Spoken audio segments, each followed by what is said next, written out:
বন্ধুরা, ভারতের পশ্চিম বাংলার মুখ্যমন্ত্রী মমতা বন্দ্যোপাধ্যায় বাংলাদেশের সাম্প্রতিক রাজনৈতিক পরিস্থিতি নিয়ে উদ্বেগ প্রকাশ করে এখানে জাতিসংঘ শান্তি বাহিনী পাঠানোর প্রস্তাব করেছেন পশ্চিম বাংলার বিধানসভার শীতকালীন অধিবেশনে।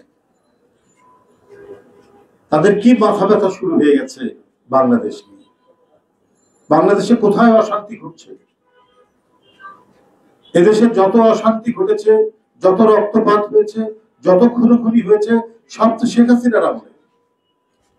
একটা কৃত্রিম সংকট সৃষ্টি করার প্রচেষ্টা চলছে, আমরা বুঝতে পারছি। একটি ক্ষুদ্র গোষ্ঠীকে দিয়ে এই ধরনের অপচেষ্টা চালানো হচ্ছে, কিন্তু কোথাও বাংলাদেশের কোন এলাকা থেকে কেউ সাড়া দেয়নি, বিচ্ছিন্ন বিক্ষিপ্ত ভাবে। এবং এটা বোঝা যায় যে প্রকাশ্যে পার্শ্ববর্তী দেশ থেকেই এই উস্কানিটা আসছে, এবং এই উস্কানিতে কিছু স্বার্থান্বেষী মানুষ অশান্তি তৈরি করার চেষ্টা করেছে। সেটাও আস্তে আস্তে স্থিমিত হয়ে গেছে, এবং বাংলাদেশের জনসমাজে এর কোনো প্রভাবই পড়েনি। এখানে গণতান্ত্রিক পরিবেশ বিরাজ করছে, এবং চূড়ান্ত গণতন্ত্র অর্জনের জন্য আমরা আমাদের কাজগুলো করছি। অর্থাৎ একটি অবাধ সুষ্ঠু নির্বাচন যাতে তাড়াতাড়ি অনুষ্ঠিত করা যায়, সেই জন্য আমরা অন্তর্বর্তীকালীন সরকারকে আমরা বলছি, আমরা আহ্বান জানাচ্ছি, আমরা সমালোচনাও করছি। কিন্তু এই সমালোচনা করতে গিয়ে কেউ যে গায়েব হয়ে যাবে, কেউ যে অদৃশ্য হবে, গুমের শিকার হবে, সেই পরিস্থিতি তো নাই। গণতন্ত্রে আলোচনা আছে, প্রতিবাদ আছে, বিতর্ক আছে, দাবি উত্থাপিত হয়, আবার সমাজের মানুষ নির্বিঘ্নে পাশাপাশি সহাবস্থান করে। এখন অনেকটাই সেই পরিবেশ। এই শান্তিপূর্ণ পরিবেশকে অশান্ত করার প্রচেষ্টা কারা করছেন, এটা দেশবাসী জানেন, আন্তর্জাতিক সম্প্রদায় জানে। ভিন দেশের একজন রাজনীতিবিদের এই প্রস্তাব, অর্থাৎ শীতকালীন অধিবেশন, পশ্চিম বাংলার বিধানসভার শীতকালীন অধিবেশনে বাংলাদেশের স্বাধীনতা ও সার্বভৌমত্বকে অবজ্ঞা ও অপমান করার সামিল। এটি একটি স্বাধীন দেশের উপর সরাসরি হস্তক্ষেপের করার হুমকি। বাংলাদেশের জনগণ পশ্চিম বাংলার মুখ্যমন্ত্রীর এহলো বক্তব্যে বিস্মিত ও হতভম্ব হয়েছে। এদেশের মানুষ পশ্চিম বাংলার মুখ্যমন্ত্রী মমতা বন্দ্যোপাধ্যায়কে একজন সেকুলার ও উদার দৃষ্টিভঙ্গির মানুষ হিসেবেই জানত। আজকের বক্তব্যে আবারও প্রমাণিত হলো কট্টর হিন্দুবাদী ও মমতা ব্যানার্জির মধ্যে কোনো পার্থক্য নেই। রসুনের গোড়া এক জায়গায়।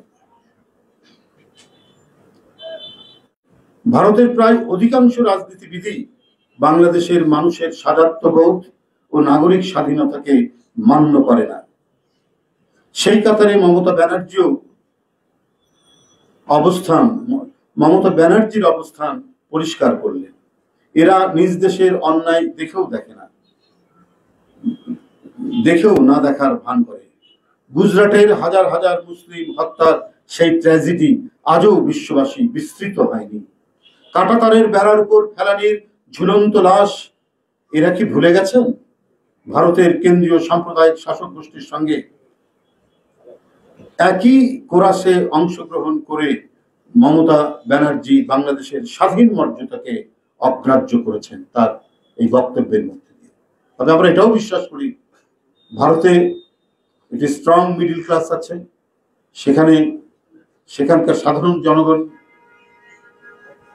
একটি গণতান্ত্রিক প্রক্রিয়ার মধ্যে তারা বসবাস করেছে বলে সেখানে তারা স্বাধীন মত প্রকাশ করতে পারে, স্বাধীন দৃষ্টিভঙ্গি তারা আছে। কিন্তু শাসক গোষ্ঠী নানা ধরনের চক্রান্তের ধোঁয়া তুলে কুয়াশায় আবৃত করে মানুষের দৃষ্টিকে অন্যদিকে ফেরানোর চেষ্টা করে। সেখানেও কিছু সংস্কৃত মানা মানুষ, গায়ক, শিল্পীরা বাংলাদেশের প্রতি যে অন্যায় হচ্ছে এবং ভারত যে অন্যায় করছে সেখানেও তারা তুলে ধরছে। আমরা সেটিকেও আন্তরিকভাবে তাদেরকে ধন্যবাদ জানাই যে না, সেখানেও কিছু মানুষ আছেন যারা সত্য কথা বলছেন। বন্ধুরা, পশ্চিমবাংলার মুখ্যমন্ত্রীর বক্তব্যে মনে হচ্ছে শেখ হাসিনার লুটেরা, খুনি, গুম ও নির্যাতনকারীদের পতন হওয়াতে তারা বিষণ্ণ বেদনায় মুষড়ে পড়েছেন।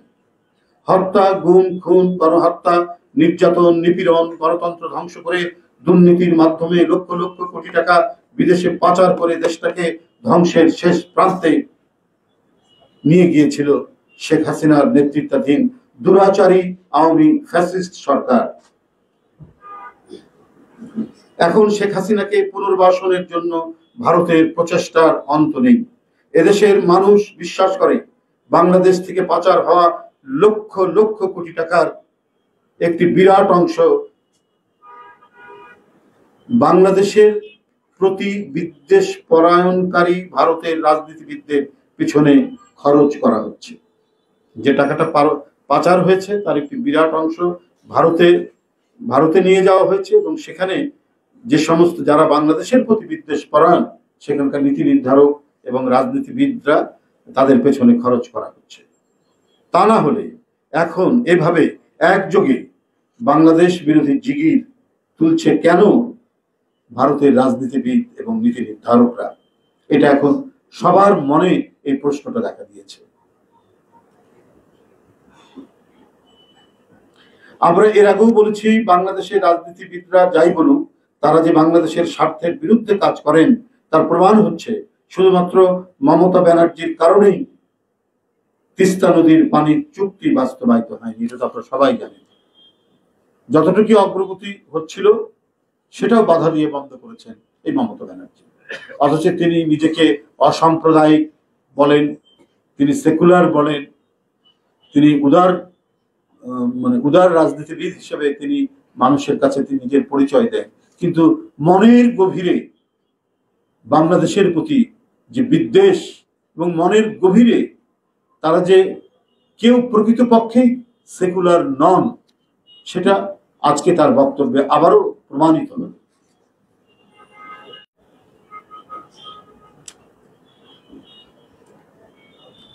সুতরাং তিনি কি উদ্দেশ্যে জাতিসংঘ বাহিনীকে বাংলাদেশে প্রেরণ করার প্রস্তাব করেছেন, এটা আন্তর্জাতিক সম্প্রদায়ের কাছে খোলাসা করা উচিত। একটি অনির্বাচিত অগণতান্ত্রিক ফ্যাসিস্ট আওয়ামী লুটেরা রেজিমকে মদত দিয়ে বিনিময়ে ভারত একতরফাভাবে অনৈতিক স্বার্থ ও ফায়দা হাসিল করেছে। ছাত্র জনতা কর্তৃক জনস্বার্থ বিরোধী ভারতের সেই তাবেদার রেজিম উৎখাতের ফলে ভারতের অনৈতিক স্বার্থ হাসিলের ছেদ পড়ায় সেখানকার রাজনীতিবিদ ও নীতি নির্ধারকরা এখন বেসামাল হয়ে পড়েছেন। বাংলাদেশ 18 কোটি মানুষের দেশ। এই দেশ কিভাবে চলবে সেটি এদেশের জনগণ নির্ধারণ করবে। কোন দেশের গভীর চক্রান্তের নীল নকশা কখনোই বাস্তবায়িত হবে না এই বাংলাদেশের মৃত্তিকায়। সাংবাদিক বন্ধুরা,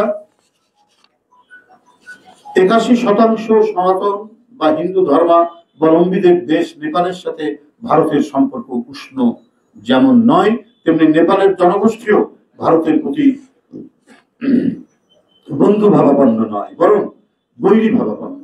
তাই বুঝতে হবে, বাংলাদেশ সনাতন ধর্মাবলম্বী নাগরিকদের প্রতি ভারতের অতি ভালোবাসা প্রকাশ ও এটিকে কেন্দ্র করে বাংলাদেশের প্রতি হম্বিতম্বির পেছনে ভারতের কোনো ধর্মীয় ভাবাবেগ, ভালোবাসা বা বন্ধন জড়িত নেই। আছে এটিকে পুঁজি করে ভারতের আধিপত্যবাদী আগ্রাসী মনোভাব ও ষড়যন্ত্র। আমি ভারতের পশ্চিমবাংলার মুখ্যমন্ত্রী মমতা ব্যানার্জি তাদের বিধানসভায় দেয়া বক্তব্যের তীব্র প্রতিবাদ ও নিন্দা জানাচ্ছি। বাংলাদেশে সনাতন হিন্দু সম্প্রদায়, মুসলিম, বৌদ্ধ, খ্রিস্টান দেশবাসী ভাই বোনকে পার্শ্ববর্তী দেশের গভীর চক্রান্ত সম্পর্কে সচেতন থাকার আহ্বান জানায়। বন্ধুরা, তারা বাংলাদেশে কিছুই নয়, আমরা তো বাস করি এখানে। কি হচ্ছে এখানে? 15 বছরের একটি দানবীয় জগদ্দল পাথরের পর কমপক্ষে একটি মুক্ত বাতাস নিতে পারছে মানুষ। আর এটিকে এমন করে ফুলিয়ে ফাঁপিয়ে ভারতে বলা হচ্ছে, অপপ্রচার করা হচ্ছে যে বাংলাদেশে বোধহয় অনেক কিছু ঘটে যাচ্ছে। কই, আপনি যদি সত্যিকার অর্থে একজন আদর্শবাদী রাজনীতিবিদ হতেন, তারা আজকে আগরতলায় বিএনপির যে উপ হাইকমিশন অফিস আছে, ডেপুটি হাই কমিশনার যে অফিস আছে, সেখানে 3টি তাদের রাজনৈতিক দল, যারা অত্যন্ত উগ্র সাম্প্রদায়িক রাজনৈতিক দল, আরএসএস, বজরং দল এবং আরেকটি হচ্ছে কি যেন, আরেকটি তাদের রাজনৈতিক দল, সেটাও উগ্র সাম্প্রদায়িক দল, তারা একযোগে আক্রমণ করেছে। এবং আমরা ভিডিওতে যেটি ভাইরাল দেখলাম, সেখানে সম্ভবত কমিশনের কোন লোককে তারা বেদম মারধর করছেন, সেখানে হয়তো ডেপুটি হাই কমিশন, ওটাই তো উপ হাই কমিশন, বেদম মারধর করছেন এখানে। এটা কি কোনো রাষ্ট্রাচারের মধ্যে পড়ে? এটা কোনো কূটনৈতিক শিষ্টাচারের মধ্যে পড়ে? ওটা তো আরেক দেশের, একটি স্বাধীন দেশের একটি ডেপুটি হাই কমিশনের অফিস, সেই অফিসের কোন স্টাফকে যদি মারধর করা হয়, তাহলে তো ভারত বাংলাদেশের বিরুদ্ধে একটা অঘোষিত যুদ্ধ চালিয়ে যাচ্ছে। বাংলাদেশ, আমাদের নানা বিষয়ে সমস্যা থাকতে পারে, অমীমাংসিত বিষয় থাকতে পারে, আবার ভারতের সাথে আমাদের দীর্ঘদিনের ব্যবসা বাণিজ্য, শিক্ষা, সংস্কৃতির লেনদেন তো দীর্ঘদিন ধরে আছে। এই জায়গাটিকে, এই সম্পর্কের জায়গাটিকে তারা বিনষ্ট করে, তারা তাদের একটি ডক্ট্রিন আছে, সেই ডক্ট্রিন বাস্তবায়ন করার তারা কোনো চিন্তা করছেন কিনা, এটা আজকে জনমনের মধ্যে বিরাট সংশয়, সন্দেহ, উদ্বেগ, শঙ্কা দেখা দিয়েছে। যাই হোক, আমি আজকে এখানে অত্যন্ত দ্রুত এবং তাৎক্ষণিক একটি প্রেস ব্রিফিংয়ের জন্য আপনাদেরকে এখানে রেখেছিলাম। আপনারা যথাসময়ে এসছেন। এটি একটি উদ্বেগজনক ঘটনায় আপনাদের সামনে বললাম যে পার্শ্ববর্তী দেশের একটি রাজ্যের একটি মুখ্যমন্ত্রী, তিনি তো একটা অফিসিয়াল পদ তার রয়েছে, এটা তো সাংঘাতিক ধরনের কূটনৈতিক শিষ্টাচারের পরিপন্থী। এটা ভয়ানক একটি বাংলাদেশ বিরোধী অবস্থান তিনি গ্রহণ করেছেন। আবারও আমি ব্যানার্জির এই বক্তব্যের তীব্র নিন্দা এবং প্রতিবাদ জানাচ্ছি। ধন্যবাদ সবাই।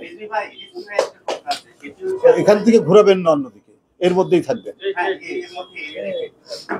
আপনি বলছিলেন যে একটা গোষ্ঠীকে উস্কানি দেওয়া হচ্ছে দেশের মধ্যে এবং নির্দেশ আসছে পার্শ্ববর্তী দেশ থেকে। এর আগে আমরা দেখেছি, মানে ভারত থেকে যে নির্দেশগুলো আসছে সেগুলো অবশ্যই ফিজিক্যালি এসে দিয়ে যাচ্ছে না, ডিজিটাল মাধ্যমে বা কোনোভাবে মাধ্যমে আসছে। এবং দেশের ভিতরে যে ছোট ছোট অস্থিতিশীল পরিস্থিতি তৈরি করার চেষ্টা করা হচ্ছে, সেগুলোতে ফান্ডিং হচ্ছে কিনা। তো আইন শৃঙ্খলা বাহিনী বা গোয়েন্দা সংস্থাকে বিষয়ে সতর্ক হয়ে, এটা তো গোয়েন্দা সংস্থার কাজ, তারা তো এটা দেখবে। হ্যাঁ, অবশ্যই আমাদের তো আহ্বান রয়েছে। এটা তো মূলত সরকারের প্রধান দায়িত্ব এগুলোকে খুঁজে বের করা, মানে এই পাইপলাইন গুলো আছে কিনা, এদিক দিয়ে কোনো কিছু কাউকে কোনো মদত দেওয়া হচ্ছে কিনা, এটা নিশ্চয়ই গোয়েন্দা বাহিনীর দায়িত্ব, এটা সরকারের দায়িত্ব, আইন শৃঙ্খলা বাহিনীর দায়িত্ব, তারা সেটা খুঁজে বের করবেন।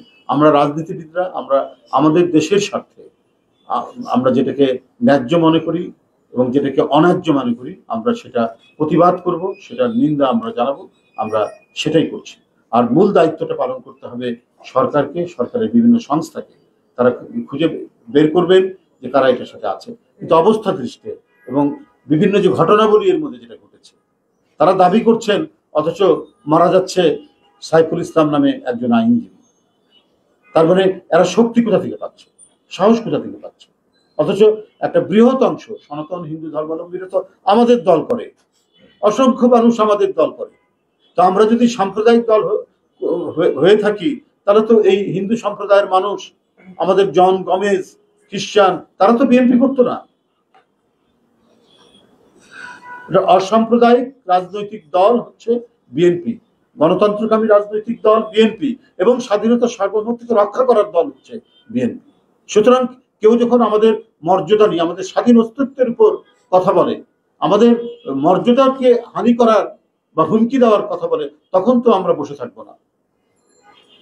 আমরা আমাদের সর্বোচ্চ শক্তি নিয়ে আমরা সেটা প্রতিবাদ করব, আমরা সেটা প্রতিহত করব। ধন্যবাদ।